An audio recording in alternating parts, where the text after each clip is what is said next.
Le droit, tout droit par celles et ceux qui le font, qui le défendent. Bonjour à toutes et à tous et bienvenue dans le 25e numéro de cette émission de décryptage et d'analyse de certaines thématiques de droit. Une émission à retrouver une fois par mois, réalisée en partenariat avec l'Ordre des avocats au barreau d'Épinal. Ce mois-ci, nous nous intéressons au projet de loi du gouvernement concernant les cours criminelles, l'instauration dans la justice française d'une sorte de plaidé coupable, entre guillemets, avec des audiences tenues sans jury populaire, sans juré lambda, une réforme décriée, notamment aujourd'hui, par nombre d'avocats. On est vraiment dans l'actu.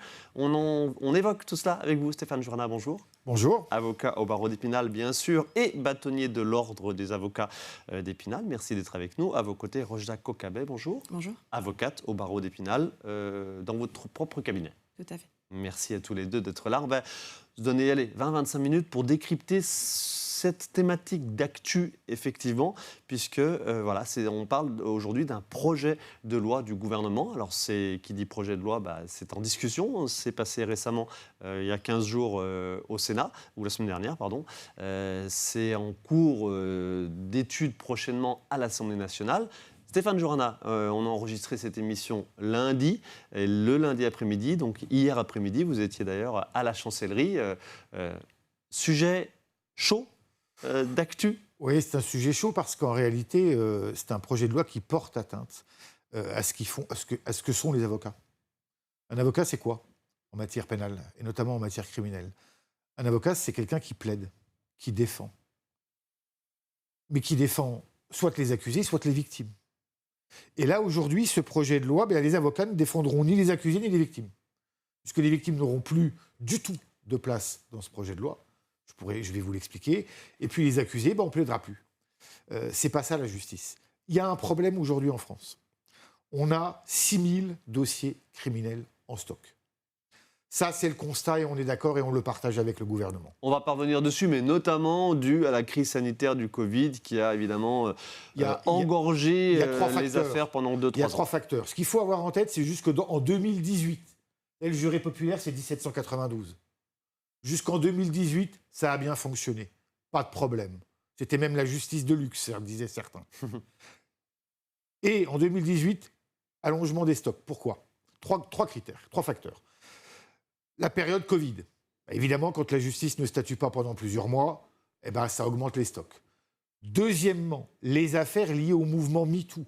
Une augmentation des plaintes, notamment en matière sexuelle, et donc des dossiers supplémentaires qui viennent engorger notre justice criminelle. Mais c'est normal, c'est ce qu'a voulu le gouvernement. Et c'est tant mieux que la parole se soit libérée. Et puis, troisièmement, on a une complexification des affaires qui fait que celles qu'on jugeait sur 2 jours il y a encore quelques années, maintenant on les juge sur 3 ou 4 jours. C'est-à-dire que la justice criminelle, au moment où je vous parle, est une justice de qualité, où on prend notre temps, où chacun peut s'exprimer. Demain, avec ce projet de loi, plus personne ne pourra s'exprimer. Moi, j'en veux pas. Je vous le dis, ça n'est pas ça.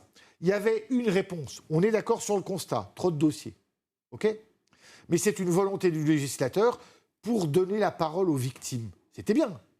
C'était louable comme objectif. Qu'est-ce qu'il fallait faire ? Il fallait recruter les juges. Il faut recruter les greffiers. Je rappelle que la France a un taux de magistrats pour 100 000 habitants 2 fois inférieur à la moyenne de nos voisins européens. Beaucoup de choses à se dire, Stéphane Journa. Vous parlez du nombre de magistrats. Effectivement, il est évoqué dans les prochaines semaines l'embauche notamment de 35 magistrats en France. Super. Et 80 personnes de greffe. Voilà, c'est les 2 chiffres que j'ai trouvés. Moi, je vais vous donner un chiffre. Sur Épinal, Stéphane Journa, sur Épinal, le premier magistrat qui arrivera supplémentaire n'est pas annoncé avant 2028. 2028. 1. Il n'est pas sorti de l'auberge. 164 tribunaux en France, c'est ça. 164 barreaux, oui. 164 barreaux. Posons les choses. Déjà, aujourd'hui, comment ça marche dans les cours criminels ? Qu'est-ce qu'on détermine déjà comme affaire criminelle? Rojda Kokabé, de quoi on parle exactement? Quels sont les cas où, aujourd'hui, ça pourrait poser problème demain? C'est-à-dire par rapport l'idée, c'est de se préoccuper des affaires où il y a moins de 20 ans encourus, c'est ça? Oui, c'est ça. C'est-à-dire, aujourd'hui, comment ça se passe? De viol, notamment, donc d'agression sexuelle. Vous avez donc les affaires où, en fait, les faits seront reconnus par le mis en examen, donc qui deviendra accusé lorsqu'il sera effectivement poursuivi devant la cour criminelle. Aujourd'hui, le débat, c'est en fait de dire un plaidé coupable criminel, je simplifie un peu le terme, ce serait effectivement d'aller plus vite. Mais plus vite, qui dit plus vite, dit justice expéditive, dit absence de débat contradictoire, dit rôle de l'avocat, effectivement, qui est réduit, voire même supprimé, parce qu'il n'y aura pas véritablement de plaidoirie, on n'ira pas effectivement accentuer, aller chercher sur la personnalité de l'accusé, ce qui permettait, à l'heure actuelle, ce qui permet actuellement effectivement de personnaliser la peine, aussi c'est important. Il n'y a plus de témoins possibles, il n'y aura plus d'experts possibles. Première instance. C'est ça qui pose problème. Okay. C'est ce qui pose problème aujourd'hui. Donc de partir sur un projet de loi qui propose quelque chose dans des coupables criminels, c'est effectivement dangereux pour la défense, le droit de la défense. C'est dangereux aussi pour les victimes. La victime va se trouver évincée.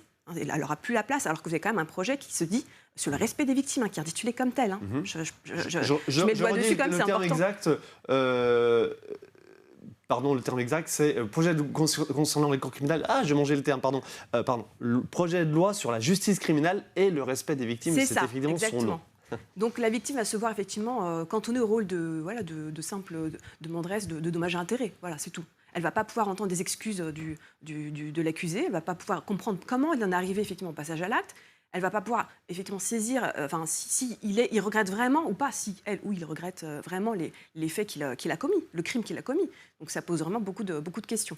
Ce sont ces fameuses PJCR, les procédures de jugement des crimes reconnus.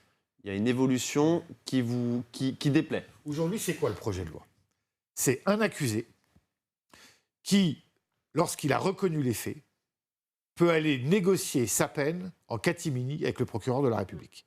C'est exactement ce qui existe en matière de CRPC, j'explique, comparution sur reconnaissance préalable de culpabilité en matière délictuelle. Ça veut dire une victime totalement exclue des débats, puisque la victime aura son seul droit, ça sera de ne pas s'opposer. C'est-à-dire que si la victime ne s'oppose pas, le gouvernement nous dit elle est d'accord. Non. Le consentement en France, c'est dire oui. C'est pas ne pas dire non.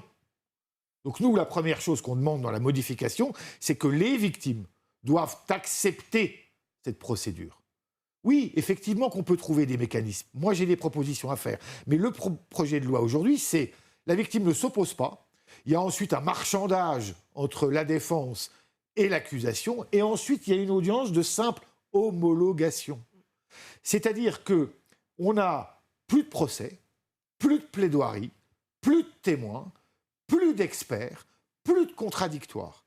C'est très inquiétant. Ça veut dire que, vous savez, une audience pénale, et notamment une audience criminelle, quand toutes les personnes qui ont été jurées une fois dans leur vie, toutes, viennent vous dire... Je termine. Juré d'assises, des personnes lambda. Oui. Certains téléspectateurs ont pu recevoir effectivement une invitation, une convocation à participer à un juré d'assises pour juger évidemment des crimes de l'envergure. Toutes les études qui ont été faites sur les jurés démontrent que les personnes, quand elles reçoivent leur courrier, pour recevoir le courrier, c'est pas compliqué, il suffit d'être inscrit sur les listes électorales. Donc vous êtes inscrit sur les listes électorales amis vosgiens. Vous pouvez demain, pour la prochaine session de la Cour d'assises des Vosges, recevoir un courrier. Vous dites que vous avez été tiré au sort, vous faites partie des jurés. Quand les gens reçoivent le courrier, en général, ils sont catastrophés, puisqu'ils ont peur. Ensuite, ils vont être formés pour devenir jurés. Et tous disent, on ressort de là différent, avec un regard différent sur la justice. Parce qu'on va se dire les choses.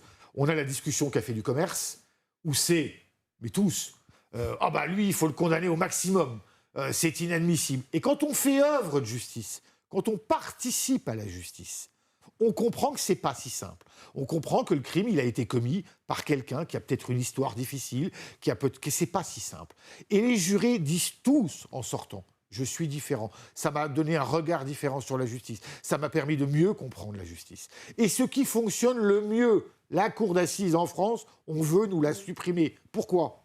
En 2021, Éric Dupond-Moretti a créé les cours criminelles départementales. Ça, c'est pour tous les crimes qui étaient punis de 20 ans maximum de réclusion criminelle. Enfin, c'est quand même 60% des crimes en France.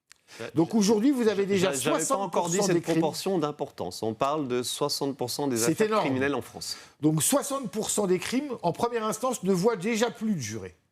C'est fini. Et Éric Dupond-Moretti avait promis, les yeux dans les yeux, j'ai envie de dire, devant la représentation nationale, jamais nous ne supprimerons la cour d'assises en appel.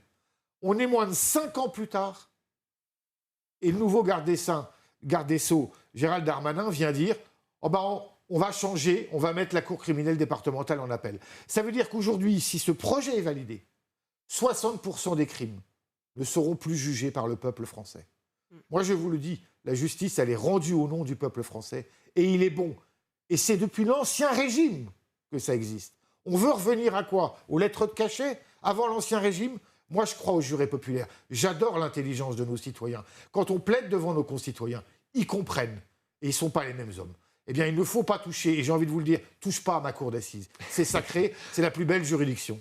Rochda Kokabé, on parle des jurés, mais il y a aussi l'aspect récidive de la part de l'auteur de faits criminels, d'être dans un carcan, dans un décorum de l'audience avec du public, surtout avec des jurés évidemment lambda. Ça a son importance sur la récidive. Vous confirmez? Statistiquement, on a des éléments d'études sur la chose. Je ne pourrais pas on vous oublie en les statistiques. inventer. Aujourd'hui, je ne les ai pas. Quid de Mais sur la ce récidive, décorum? alors sur la récidive, il ne faut pas en faire non plus un sujet politique, parce que j'ai l'impression effectivement que ce projet de loi, c'est un peu à des fins politiques.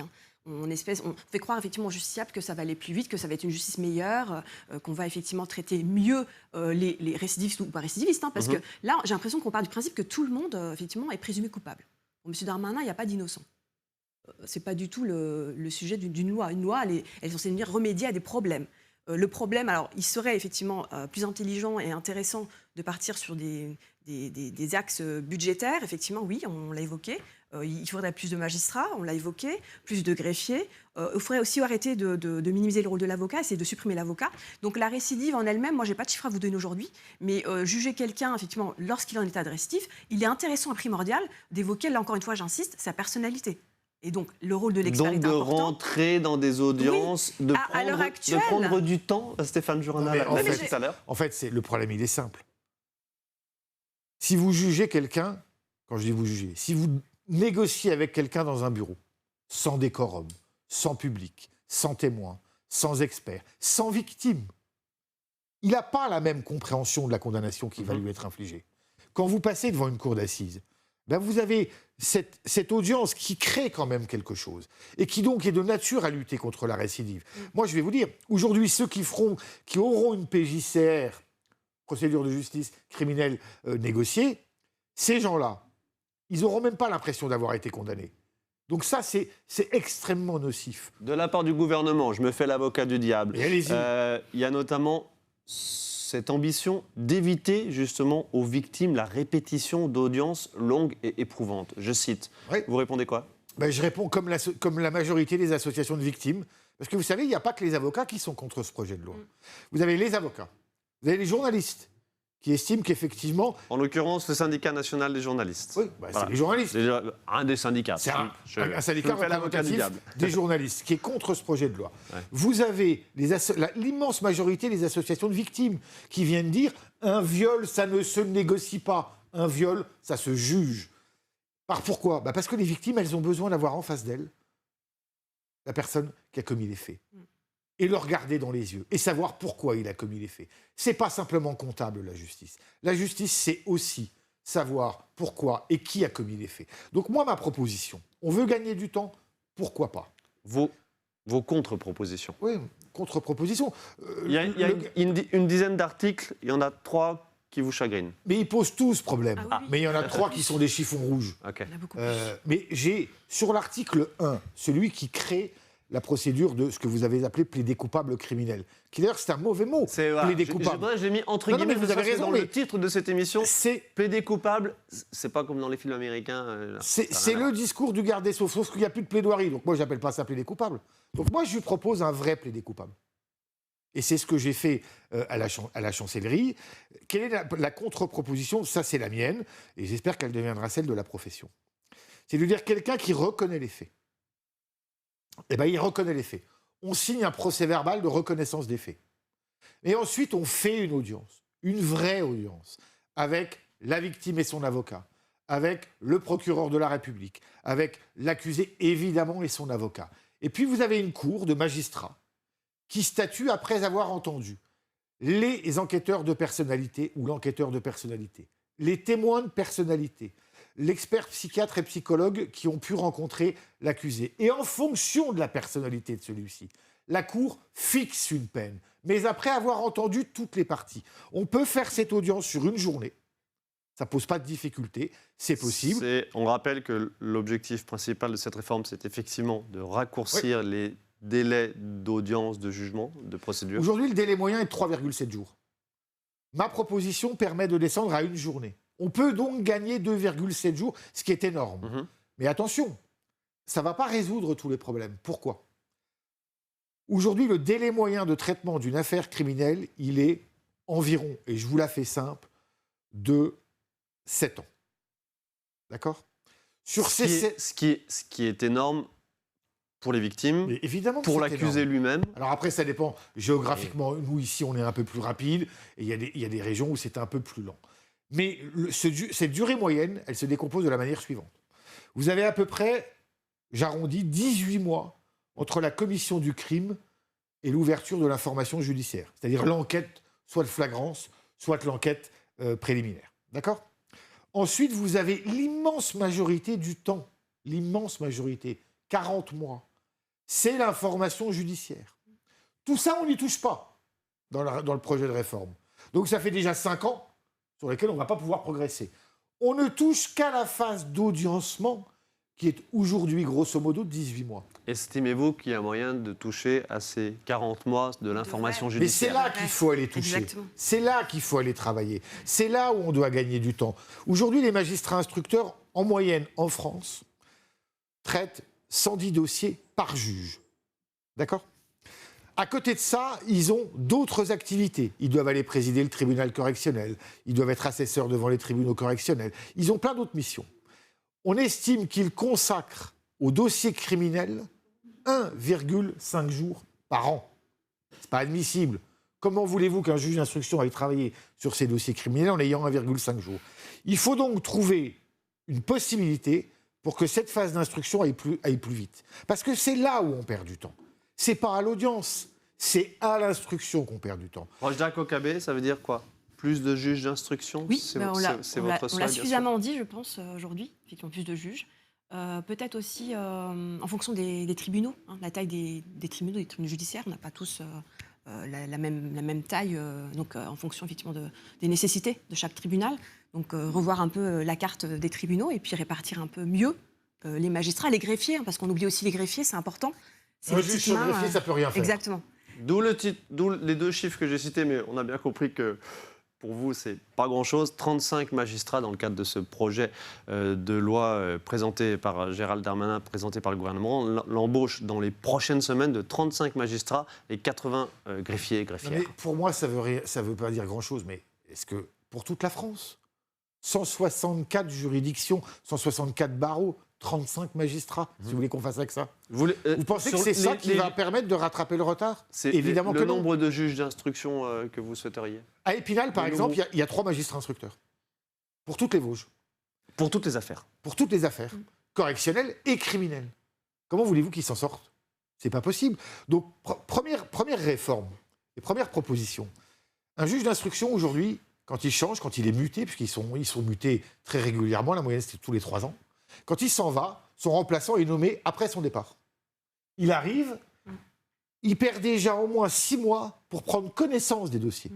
Nous, ce qu'on propose déjà, c'est qu'avant que celui qui parte, on nomme son remplaçant 6 mois avant. Vous voyez ? Comme ça, il y a une passation. Il peut lui expliquer les dossiers. On ne perdra plus 6 mois. Et qu'il y ait une espèce de tuilage. Exactement. Un tuilage au niveau de l'instruction. C'est tellement spécifique. Comment voulez-vous qu'on perde à chaque fois ? Chaque fois qu'il y a un nouveau juge, on perd 6 mois à 1 an pour qu'il prenne connaissance des dossiers. Ça n'est pas possible, parce que quand on perd 6 mois à 1 an, c'est des victimes qui attendent. Mais c'est aussi des accusés qui sont en détention provisoire et qui parfois sont innocents, qui attendent aussi. Vous voyez, tout le monde attend. Et les avocats, pareil.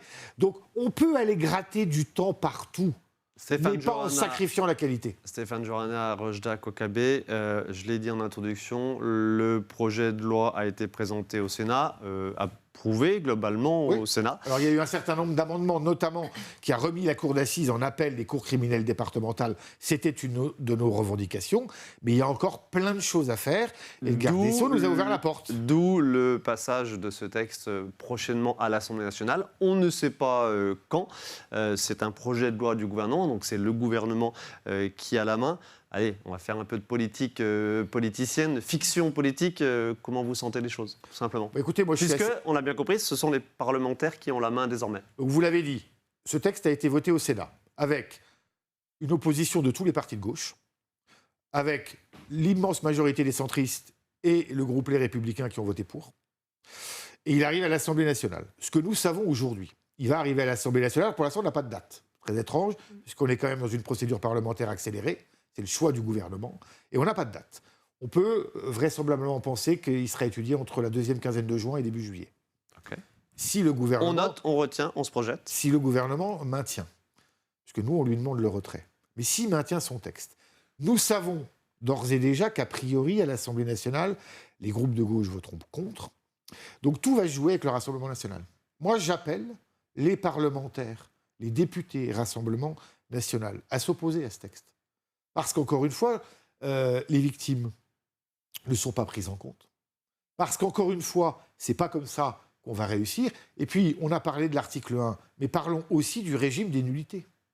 On terminera sur cet exemple très précis. Oui, si vous Régime voulez. des nullités, allez-y. Le régime des nullités. Alors ça, c'est un scandale, vous voyez.